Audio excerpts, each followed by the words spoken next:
é a censura, como eu falei. Então a gente tem que ver, tem que trabalhar devagar aqui, devagar acolá, para poder levar esse conhecimento, esse despertar, aos pouquinhos, sem ofender ninguém.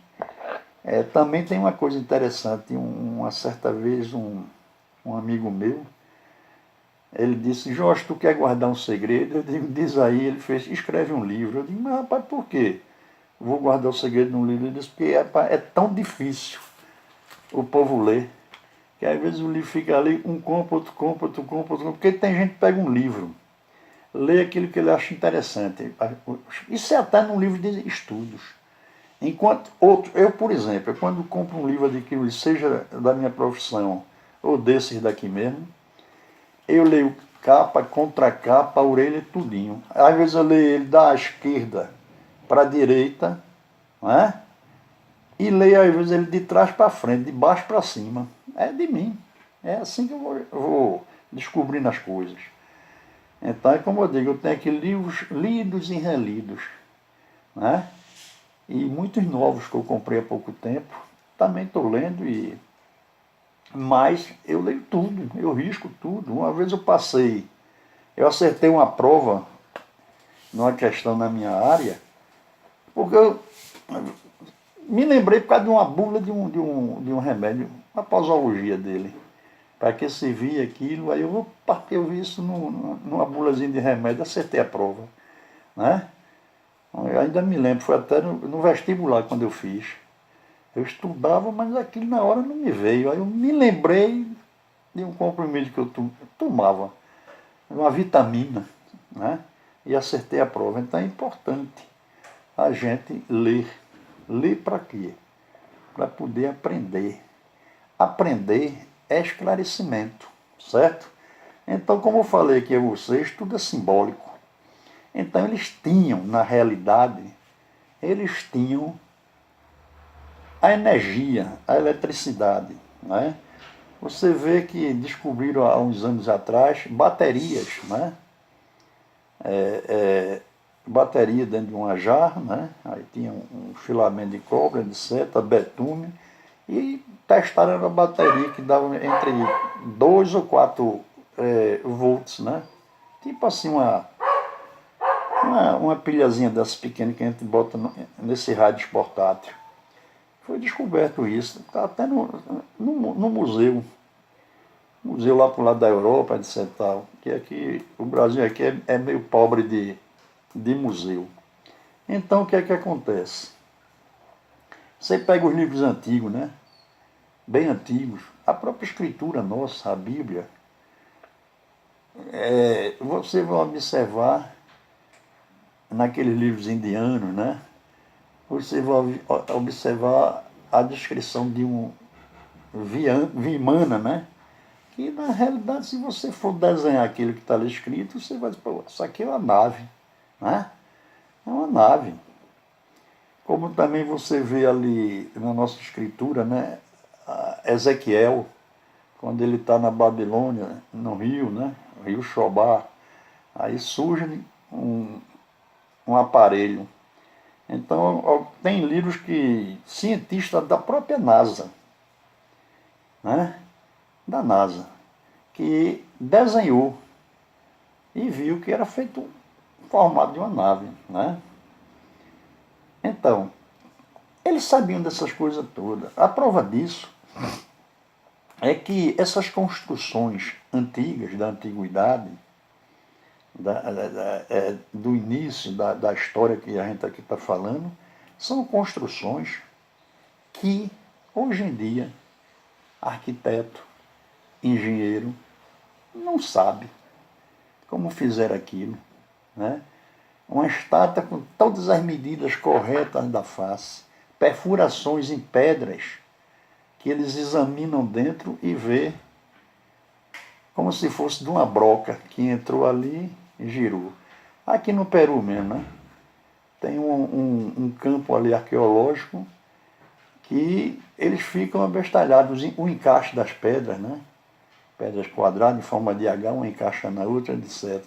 Ali por lado de Machu Picchu, né? O encaixe das pedras, inclusive com travamento. porque tem aquela pedra lá, quando eles tiram, aqui embaixo ela tem que é justamente quando botam outra pedra, que tem o negativo, um encaixa na outra, o positivo, a parte, e o negativo embaixo. Um encaixa na outra justamente para... Não havia o que? Ele não colocava nenhuma argamassa, justamente para não deslizar a pedra, não desmoronar. Então, na tecnologia, que vai o arqueólogo, leva geólogo, leva engenheiro, leva arquiteto, mede tudo com esses aparelhos modernos de medição, e você vai ver que, na realidade, como foi feito isso? Se ele não tinha isso, não tinha aquilo, né? As ferramentas, etc. Tal. Mas eles fizeram, está lá para constatar, quem quiser ver está lá. Agora, uma coisa a gente é obrigado a dizer, mantém-se, eles, os poderosos, mantêm a coisa oculta. Aquilo que a gente falou do ocultismo, né? Escondida. Ora, compete a um pesquisador, a uma pessoa que estuda, né? Pesquisar. Mas não é só pesquisar, tem que pensar, né? Você vê uma determinada pedra. Tem uma pedra aí que o cara bate nela, ela dá o som de um sino. Ora, por que esta pedra dá o som de um sino? Por exemplo, eu quando, nos meus estudos, às vezes eu pegava a escritura, né, a nossa Bíblia, aí eu começava a ler aqueles assuntos. E Jonas cai no mar, vem um peixe, engole ele, passa 3 dias ali dentro, depois o peixe chega, vomita ele na praia.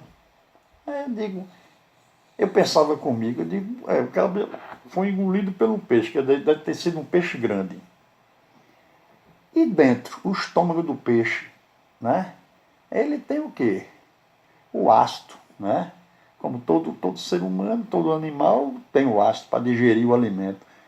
Um peixe grande engoliu Jonas, ele foi direto para o estômago do peixe, né? E como ele se virou lá com ácido para não dissolver ele no processo da digestão do peixe. Até eu começava a pensar nisso. Eu digo, aí tem coisa, né? Aí, às vezes eu ia para ler lá na frente do Apocalipse, aquelas histórias, porque no início do Apocalipse você vai entender, mas depois vai complicando, né?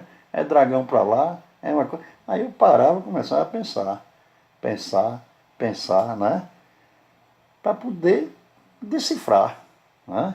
Mas com uma coisa que fosse razoável, uma coisa que fosse justamente para me deixar conformado com o estudo, né? Porque não adianta, é aquela velha história, carboidrato, você aprende, né? Como outro dia eu estava vendo num vídeo aí, o cara mostrando como era o carboidrato, né? Todo mundo sabe carboidrato, mas o que significa mesmo um carboidrato, né? Poucos sabem, né? É feita aquela forma do ginásio, né? X é igual a 4 mais ou menos, raiz quadrada de A vezes C dividido. Aonde se aplica aquela fórmula? Até hoje muita gente não sabe. Em que? A gente aprende ela, decora ela, para passar às vezes numa prova, mas nenhum professor vai explicar onde é que ela se aplicava, né? É feito, por exemplo, o carboidrato, né? É um carbono hidratado, né? Esse carbono é CH2O, carbono, né? Hidratado. Carboidrato, agora eu já sei, carboidrato, carbono hidratado, né? Quando bota CH6O, é o que? É o álcool, já está transformando de uma coisa para outra. Então isso aí a gente observa. Tem um professor no YouTube chamado Afonso. Ele outro dia estava explicando isso, do carboidrato, do álcool, etc. Eu mesmo vi e aprendi, né? Eu não tinha prestado atenção nisso também. Então é por isso que é bom a gente pesquisar para aprender. Afonso, ele tem uma página também no YouTube que eu até recomendo. Mas vou dar outra paradinha aqui para voltar.